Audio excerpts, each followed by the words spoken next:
What you doing? Ran out of space on my phone, so I'm deleting some stuff. Bye, singing dog. Bye, goal. I pronounce you Bye, husband. wedding ceremony. Stop. At Metro PCS, you get 2 free phones with twice as much memory. Really? Don't say bye to your memories. Switch to Metro PCS and get 2 free LG K20 Plus phones with 32 gigs when you switch 2 lines. Metro PCS. Wireless. Figured out. Coverage not available in some areas. Sales tax not included in phone price. Excludes numbers on the T-Mobile network. See store for details and terms and conditions. Blog Talk Radio.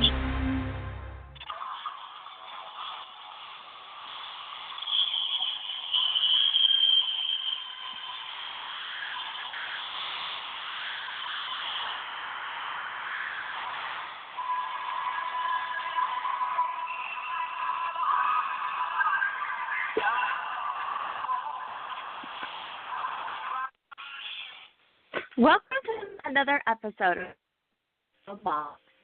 I'm who wrote a great book called The Real Love Experiment. Please welcome Camille Lucy to the show. Hello? Hello.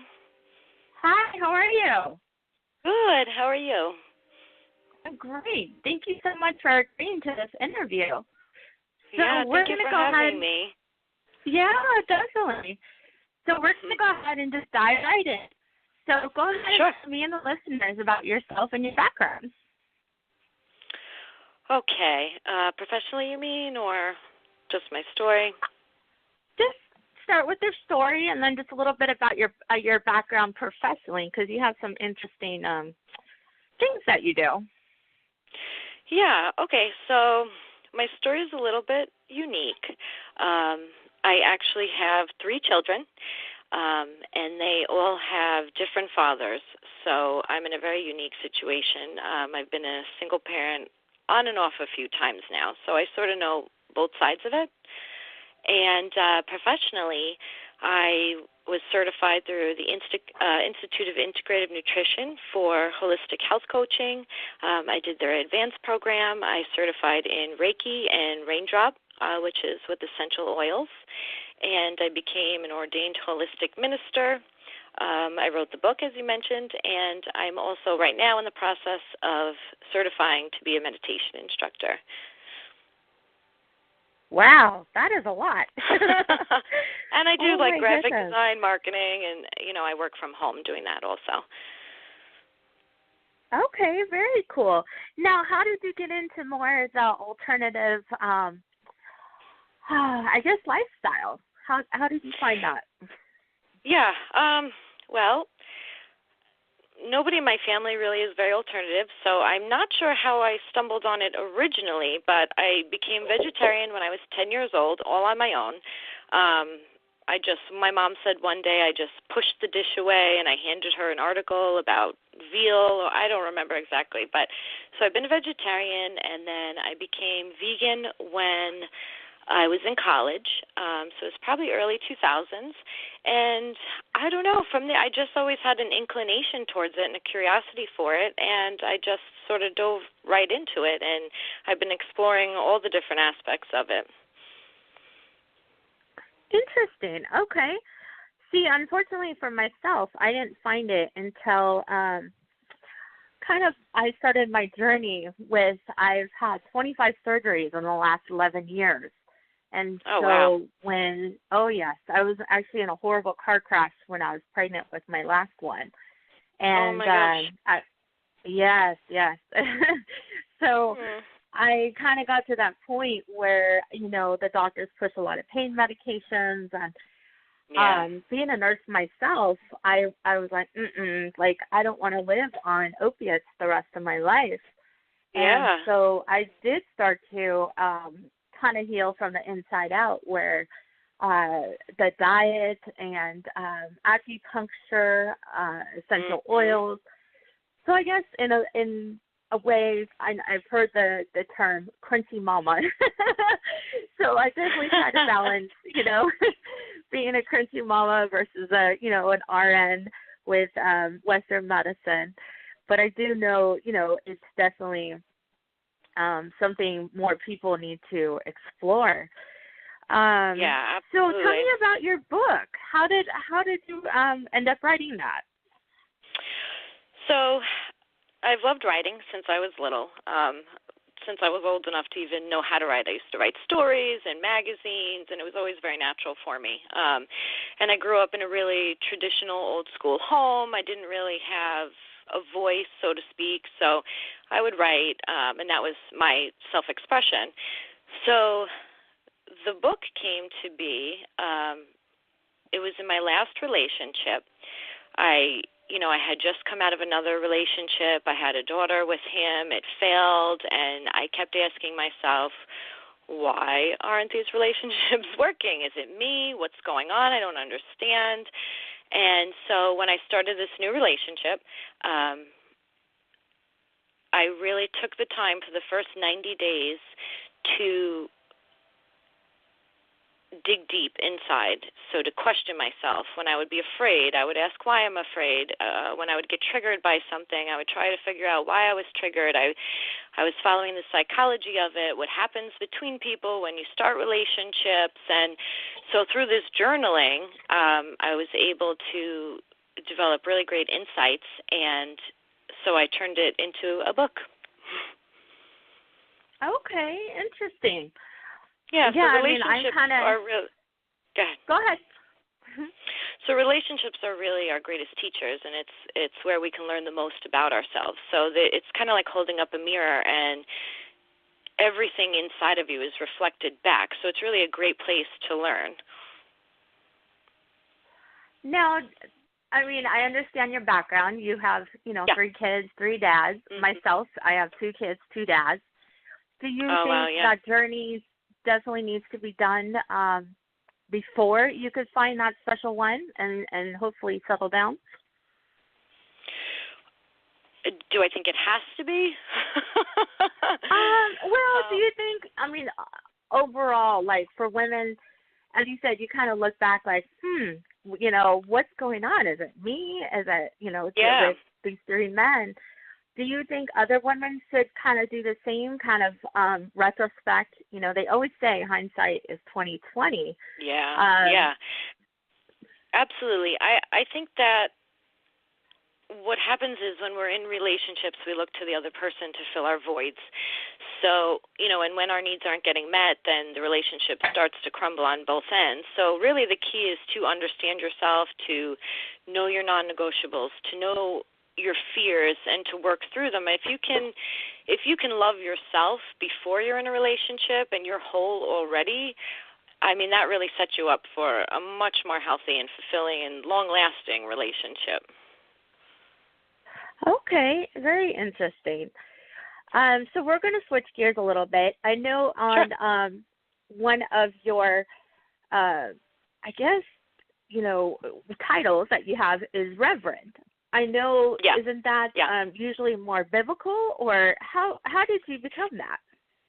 Okay, so I became an ordained holistic minister last year through the Lightwing Center, and it's an ordained holistic minister. So I can marry people, I can perform ceremony.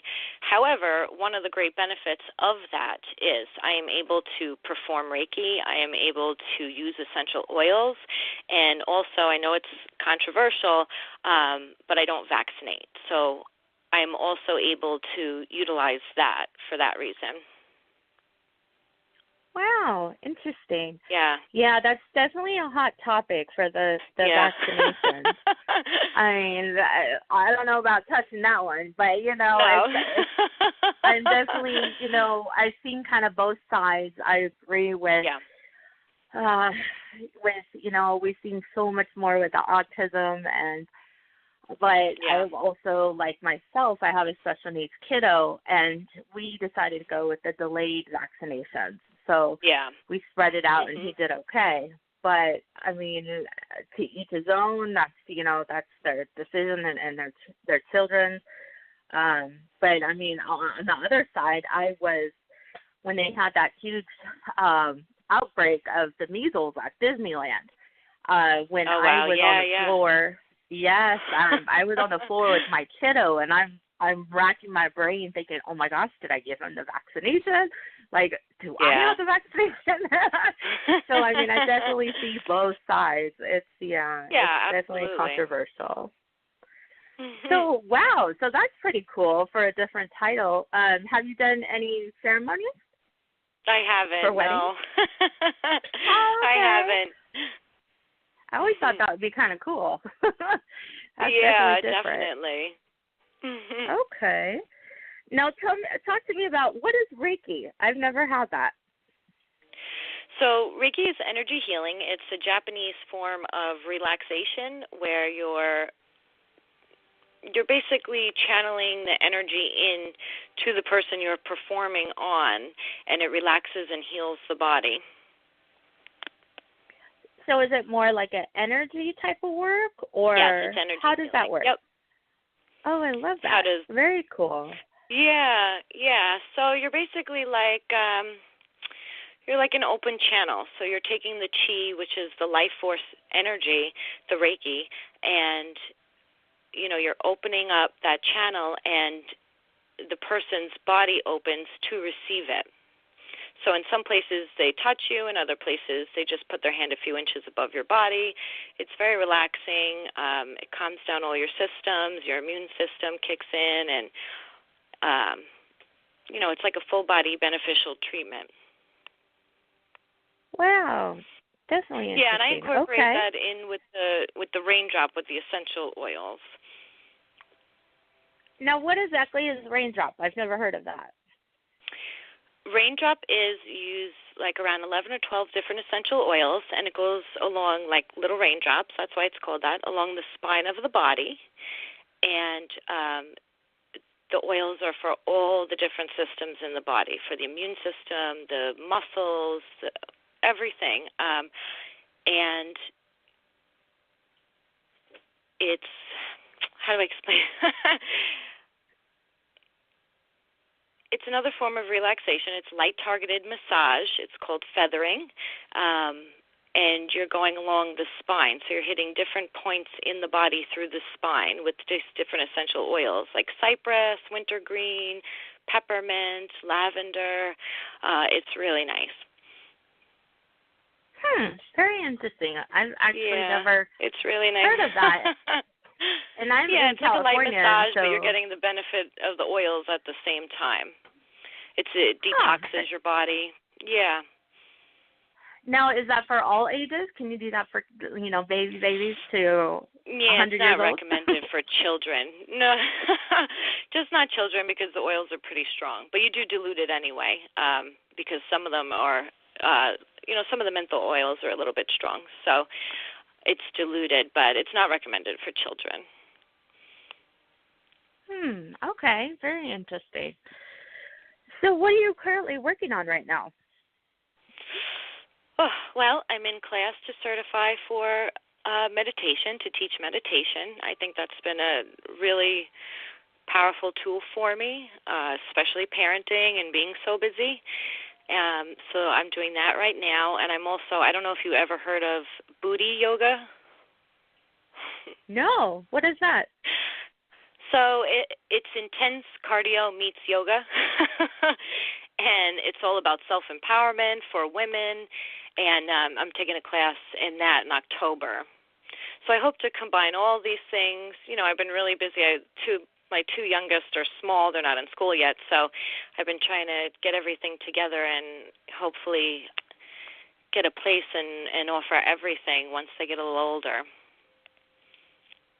Speaking of kiddos, how old are they now?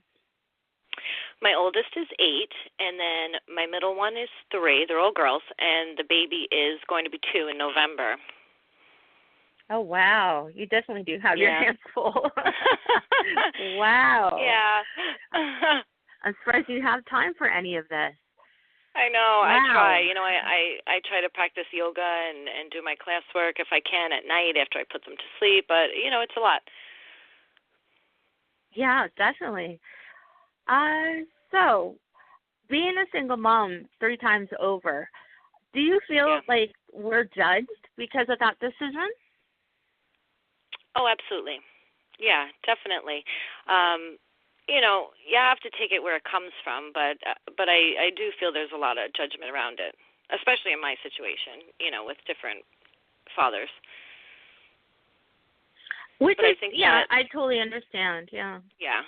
I think the traditional view was you sort of just stay together, and if you didn't, there was something wrong with you. I mean, it's funny, but someone in my family was considering getting a divorce, and, another person in the family said, oh, no, don't talk to Camille because she'll convince you to leave, and you don't want to leave. So, yeah, oh, goodness. there is a little bit of a stigma, I think, around it, but it's so much more common now. Oh, yeah, definitely. I think even myself, I've been a single mom for, almost 23 years now. And my first one, I was super young. I was 16. And it just was, I mean, in a way, I almost felt kind of like the scarlet letter kind of thing. That, I'm sure. Society brands you that way. And even to today, I have a almost 23 and 11-year-old. And, I mean, it's much more common from the first time around, but it's still out there. So I totally understand that. Oh, goodness. So what is one thing that you think a woman should try in their lifetime? Something a woman should try. That's a good question. Well, I think they should try booty yoga. I really love it. I want it's really to know. Awesome. Oh, nice.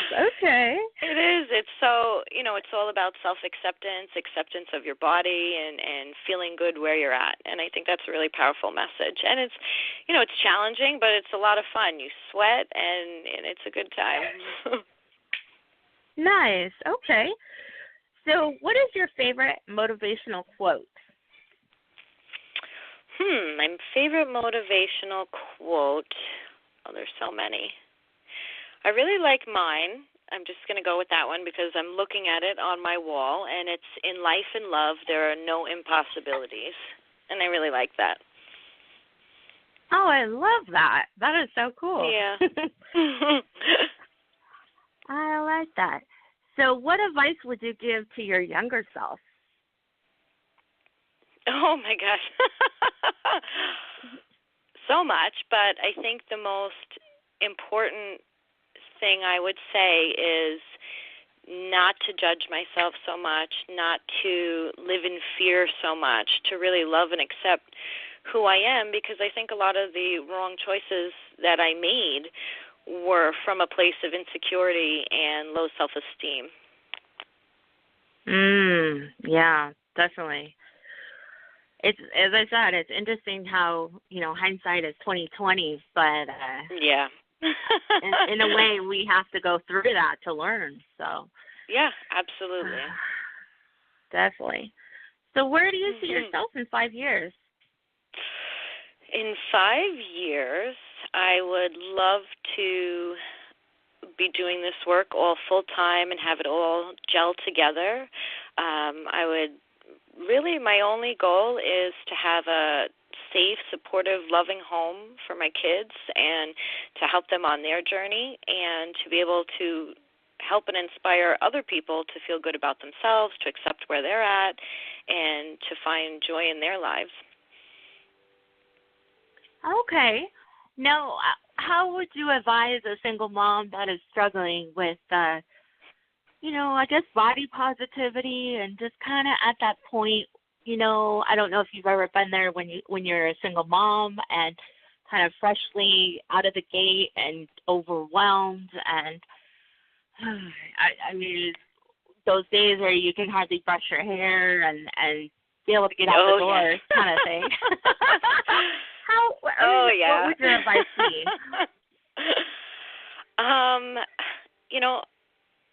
I think my best advice is to be gentle with yourself. Accept where you're at, and I think a lot of our struggles come from arguing with reality. So, and I get it about being overwhelmed, about being upset, frustrated, I get like that. But it doesn't change anything. So once you accept that fact and you're gentle with yourself, and you realize that you're good enough exactly as you are. Everything is temporary. Things are going to change. You're doing the very best you can, and just accept and be where you're at. And you may not get to look great today or tomorrow or have time for yourself, but it's just a temporary phase, and it will pass. And the important part is just knowing that you're doing so much and you're doing the best you can, and just to love and honor yourself and appreciate yourself for where you are at. That's great advice. I like that. So who do you admire and why? Who do I admire?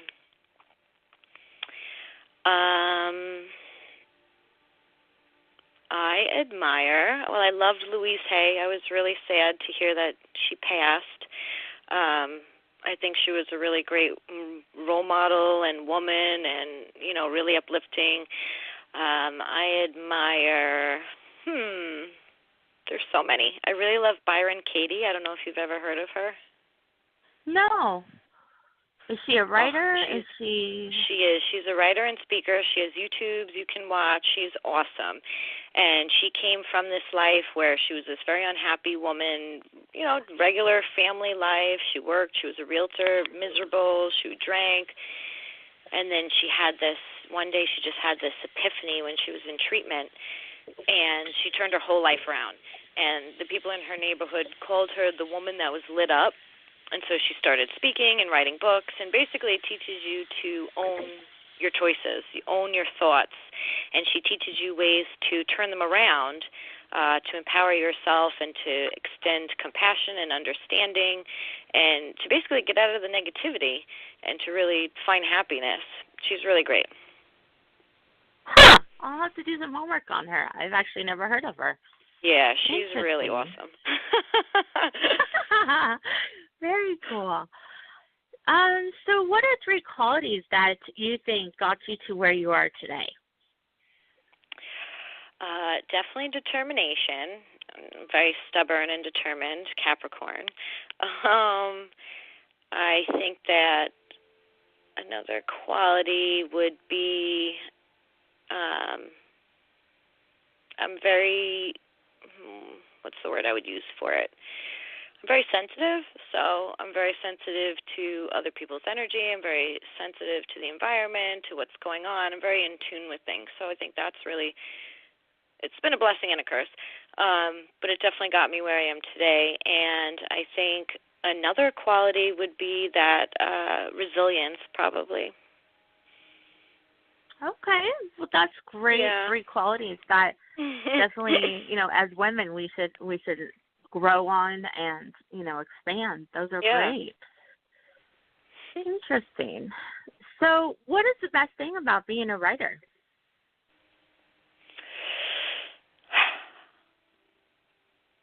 Probably the freedom to self-express authentically. You can say things that maybe you wouldn't say otherwise. It's a safe place to creativity out, to let your feelings out. It's very cathartic. It's very spiritual for me, and you can share it with other people on their journey. Now, I noticed that you were a contributor to recently, it looks like, for a kids magazine. Tell me about that. Yes. Yeah. So I'm not sure how I met Veronica. She runs Kiddos Magazine. She's awesome. She's down in Florida, and so, I've been writing for her for quite a while now. So I did a piece on mindfulness for kids. I did an article for Thanksgiving. I have another one coming out for this Thanksgiving in her new issue. Oh, very nice. Well, I love that that's your kind of niche, it sounds like, especially with kids and kind of alternative. With the network that I'm with, she also has a magazine, so maybe you can touch base with her. I think that would be a awesome. good connection. Yeah, I love writing those articles. Yeah, they're fun.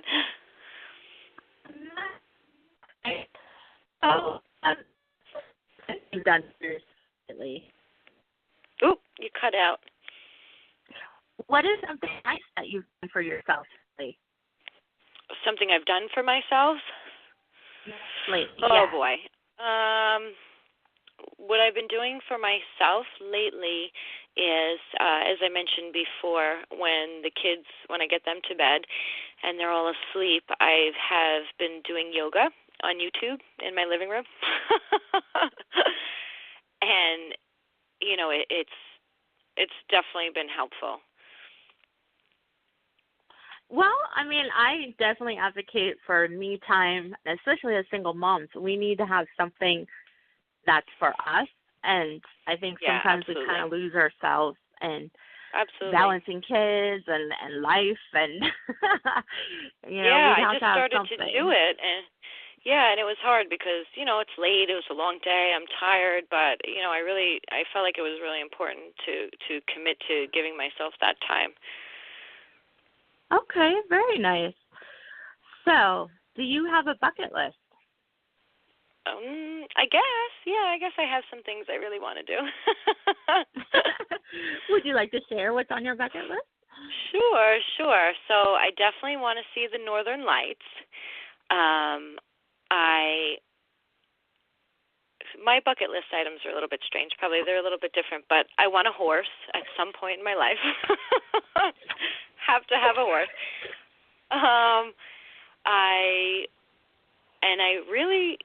I really want at some point to have a fulfilling family, with a marriage. So that's something that I really want to experience for me and my kids. Do you actively date, or are you just kind of, okay, no. if this is a will and God has somebody for me, it will happen when it happens kind of thing? Yeah, and you know what? I think part of my problem in the past is I would move so quickly, and I never took time for myself, and I never took time to heal, and I think it's really important that the focus should be on the kids, on growing my business, on healing myself, and, so that's not even on my radar.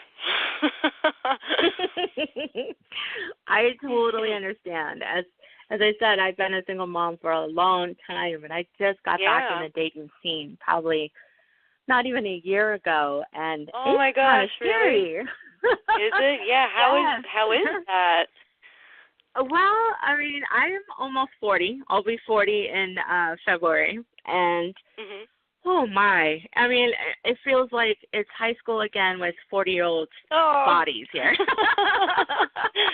No. I mean, it's so interesting that people, especially with social media, that they use pictures from college, and so you get set up on blind dates, and they're like 100 pounds heavier, or their balls, or I mean, and it's so interesting that people think that they can get away with that, and I know, like you'll never find out. Right? Oh my gosh. Yes, I mean it's interesting. I don't know. I mean, I'm just at a point where I'm just like, all right, universe, if it's meant to be, it will happen. But no more dating for me. Oh at that my gosh, point. That's so funny. Oh. So, what do you think about? I know you wrote your book, but how do you take the good and the bad reviews on it? Well, I haven't really had any terrible ones so far.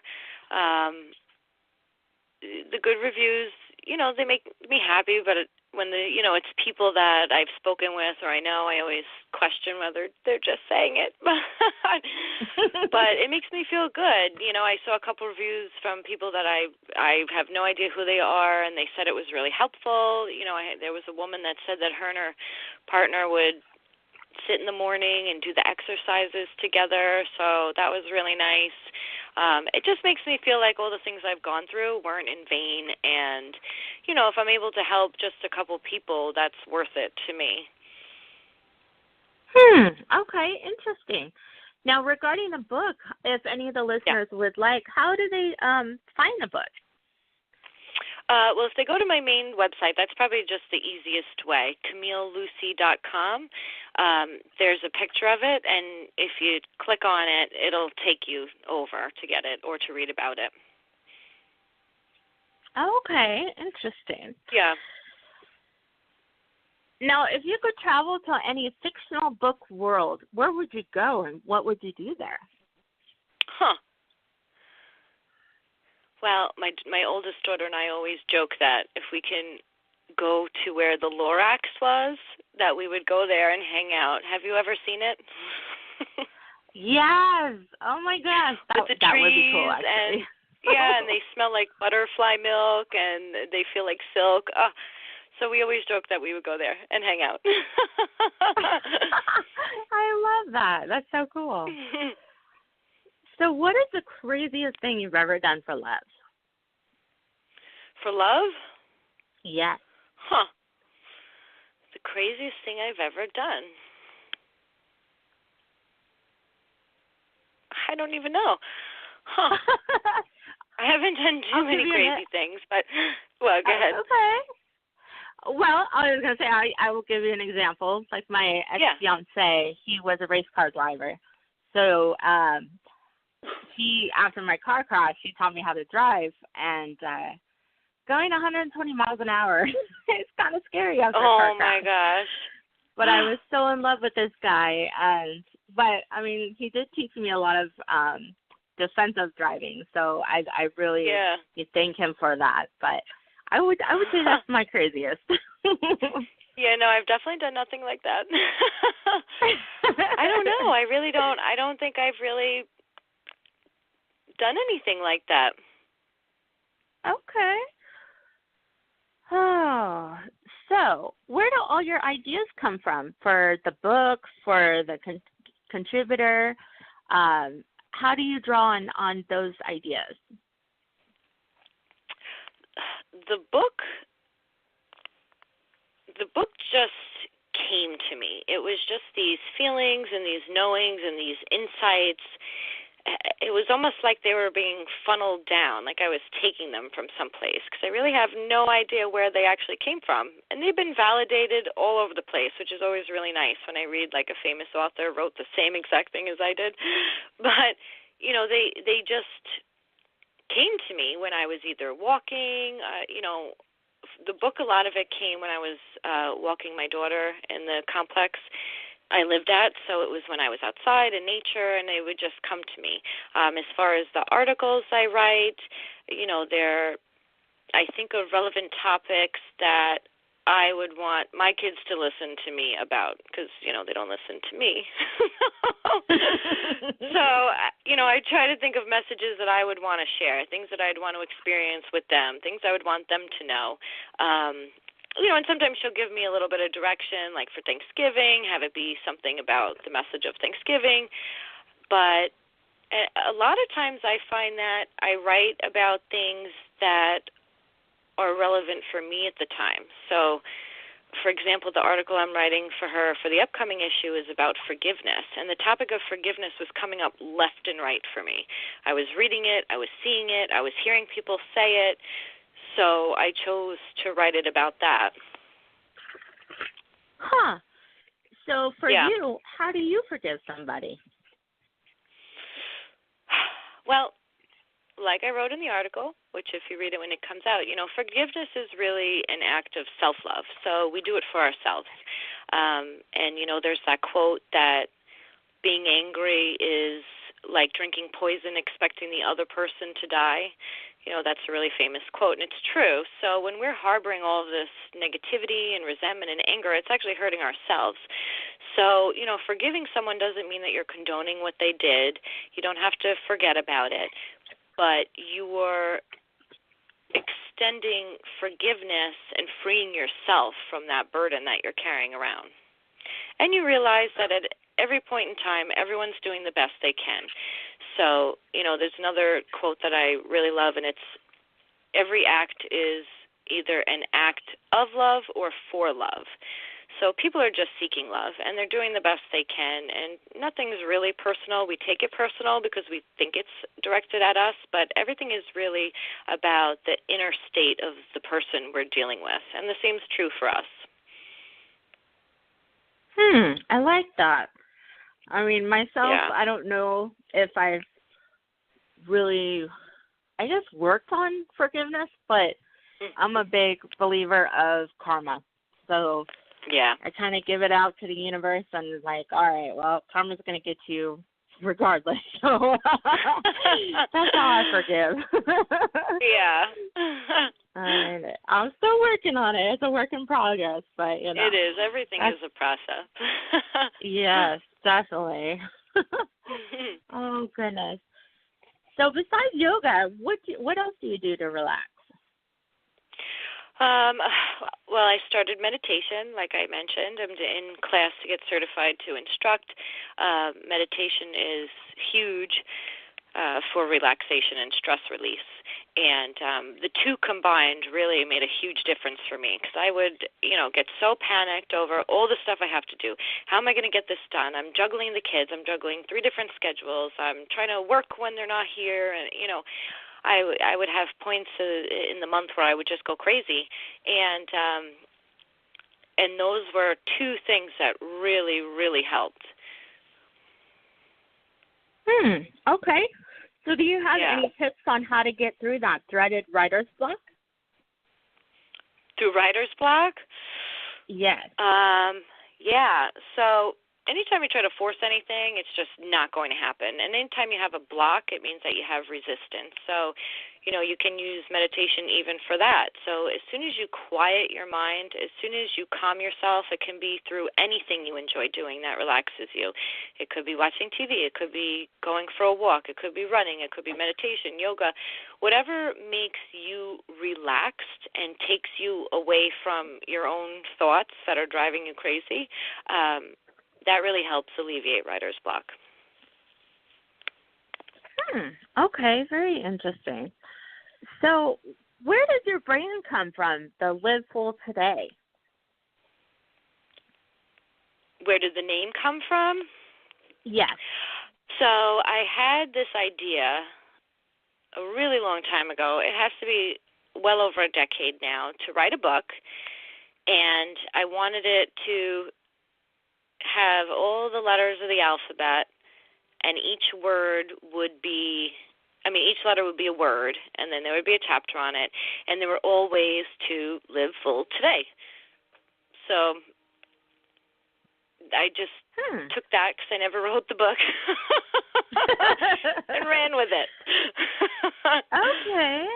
Interesting. Yeah. Now, I did notice that you're on Facebook under Live Full Today.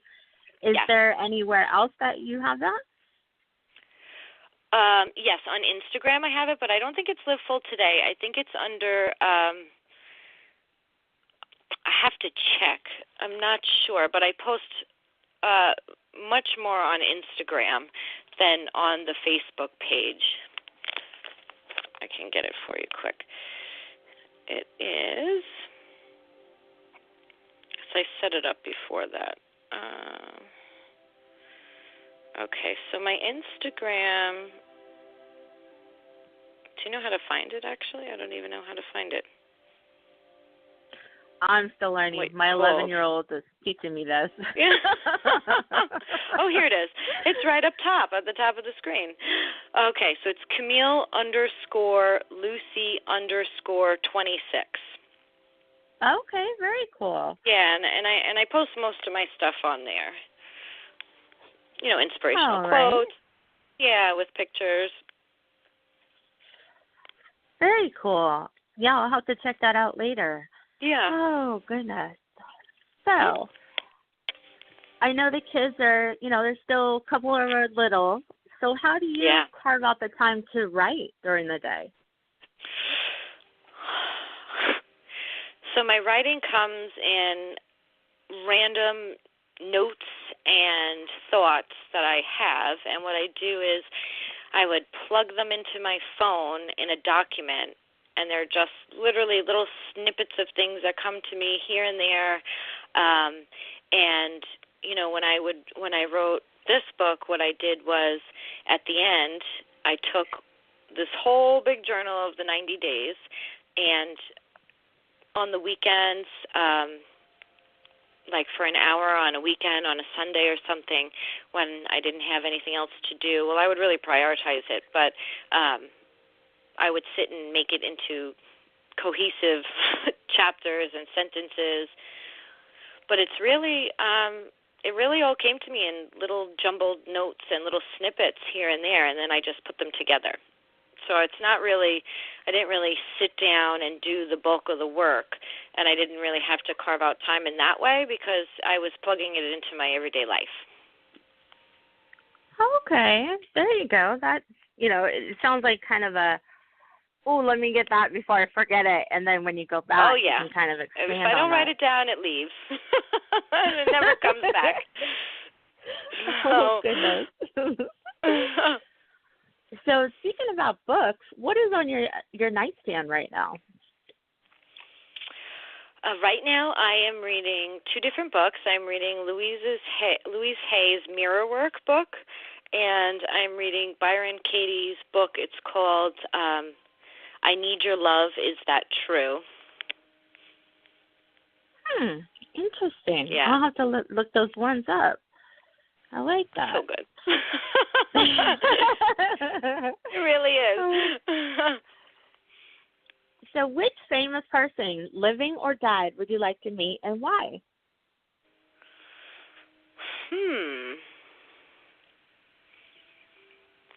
I would want to meet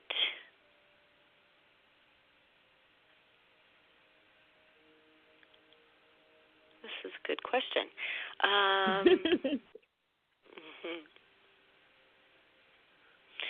Well, I really wanted to meet Wayne Dyer, but he passed away. I don't know if you ever heard of him also. He was part of that same publishing company. He was also from where I'm from, and really inspirational man. And I really wanted to meet him, and I was so excited, and then I was so upset when he passed away. I never got to. Aww. Yeah. Yeah, he's very inspirational. I agree with you on that. Okay. Interesting. So, what advice would you give to any aspiring writers out there? Well, one thing I learned that I would definitely tell people ahead of time is that once you self-publish, it is like near impossible to get published. So I don't think anybody really knows that. I found that out the hard way. So, I would work on a proposal, and you're going to get rejected. I mean, I took a lot of author classes where I learned the ins and outs of the industry, and they all said that. I mean, all these famous authors, they got rejected so many times. So, you have to be okay with rejection. And the other thing I would say is just not to have any fear around it. Just be who you are, find your voice, put it out there. If you're passionate about it, if you're inspired, it'll touch someone, and it'll reach the right people. So how did you handle the rejection? I think I expected it because of all the classes I took. So I just knew it was coming. And then instead of getting upset and feeling defeated, which is what I would normally do, when I wasn't as far along in my journey as I am now, I just said, okay, new plan, and I came up with a new plan, which is I'll just keep this self-published, and then I'll come up with this new book, and that'll be the one. So, I just looked at it as, you just have to expand your options. You have to just become a little bit more creative. Now, I mean, there are people out there that are... Go ahead. No, I was just going to say there are people out there that are best-selling authors now, and they were rejected for so long. So, it's just part of the process. Okay. Now, why did you decide to go self-publish versus through a company? I self-published. I was part of a book class through the Institute of Integrative Nutrition where I took my coaching. And the real reason I self-published is because it was for that class, but I also was trying to rush because I was giving it as a gift for the person that it was about, the relationship I was in. Aww. Yeah, so I was so Okay. excited to, present it. It was around the same time, his birthday, and when I had this event in New York City with the book class. So, and I didn't know that once you self-publish, it's really, really difficult. Unless you sell like an insane amount of books, they don't want to touch it. Okay. Well, that's good to know. Yeah, actually, an agent told me that. Nobody told me that in all these years.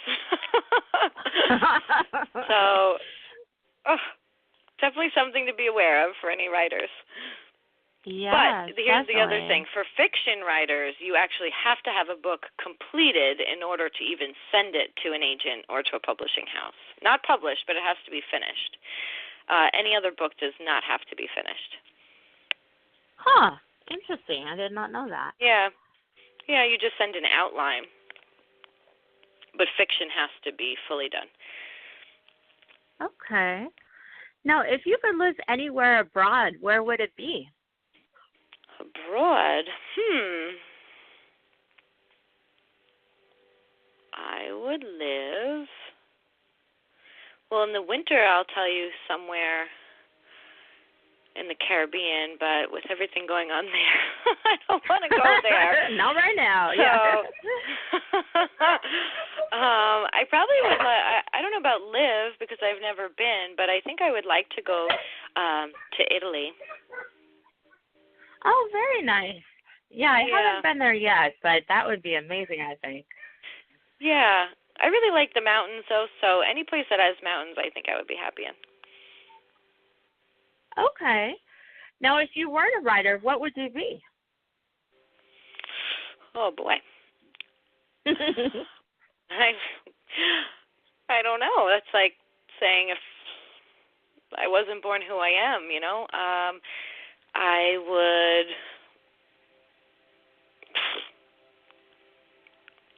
I don't know what I would be.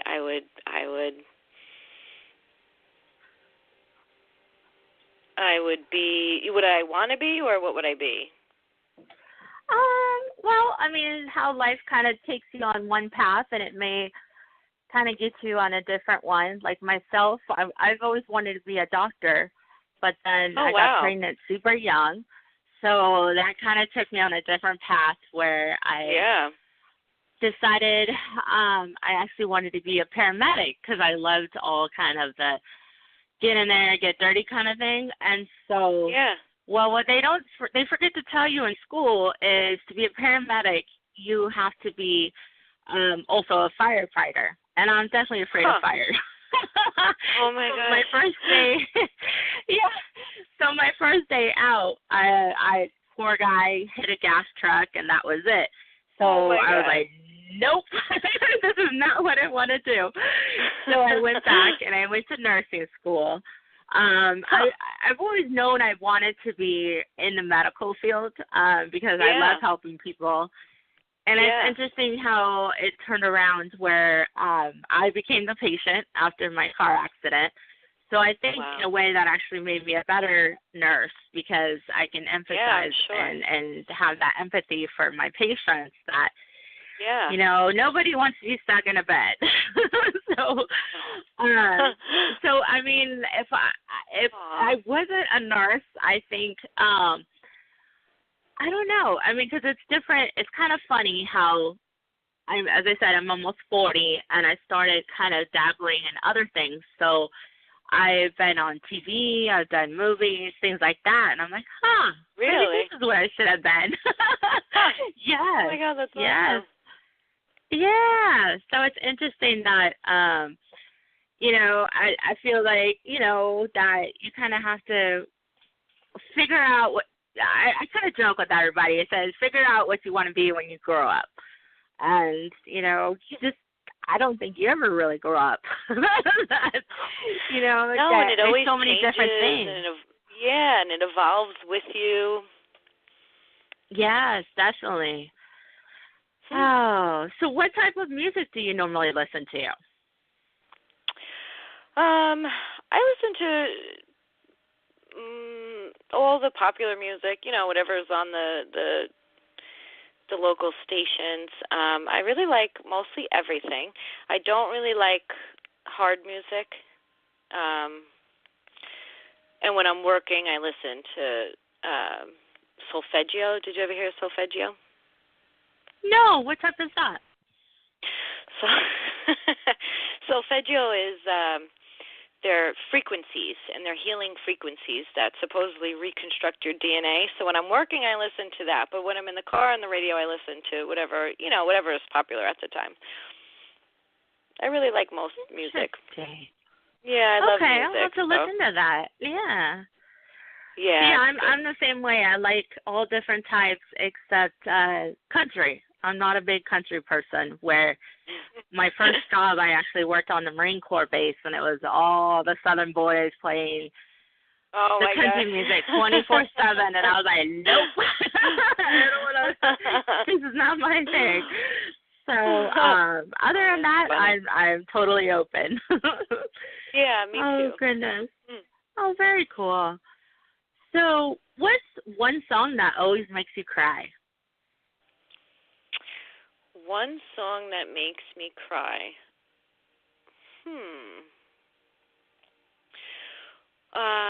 Probably I used to cry all the time to "The Wind Beneath My Wings." Do you know that song? I do. Yeah, that one I used to cry to that one all the time. I haven't heard it in a while. I have to play it now. Okay, well, it's actually almost time to start wrapping things up, so we're going to go ahead and say goodbye. I would love for you to say the last words. What advice would you have for all the single moms out there? My advice would be, what we've touched on earlier, is to just be where you're at, be gentle with yourself, and really honor and love yourself for everything you're doing. It is not always easy. I mean, there are days that it's so hard, and just recognizing that you're doing the best you can, you're doing so much, and to really love and appreciate yourself for that, to be gentle, to, you know, not argue with what is, but to accept what is. And if you can find a way to embrace it, even better. If you can find ways to be grateful, you know, when you're facing challenges, that helps you get through. I love that. Okay, so once again, let's go ahead and give your social media, so if the listeners would like to reach out to you and either find out about the book or just follow you for the great quotes that you have. Yeah. So everything, it's probably easiest, is linked off my website, and all my links are on there. My YouTube, I have some meditation videos on there. My Instagram's on there, Facebook. So it's CamilleLucy.com, CamilleLucy.com. Okay, perfect. Well, Camille, thank you so much for joining me tonight. Yeah, thank you for having me. Of course.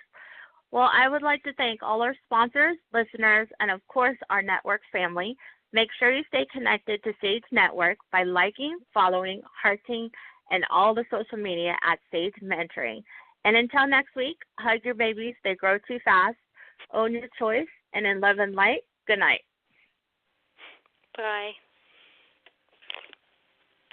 And now, insurance-minded speeches from Geico. Hardship. My grandmother would go through it every month to pay her insurance bill. First, she would handwrite a paper check, in cursive. Then, using her own tongue, she would wet a stamp for an envelope. Today, however, we need not weary our hands and tongues. Today, we can pay our Geico bill with the Geico app. Away with hardship, in with bill pay on the Geico app. Thank you.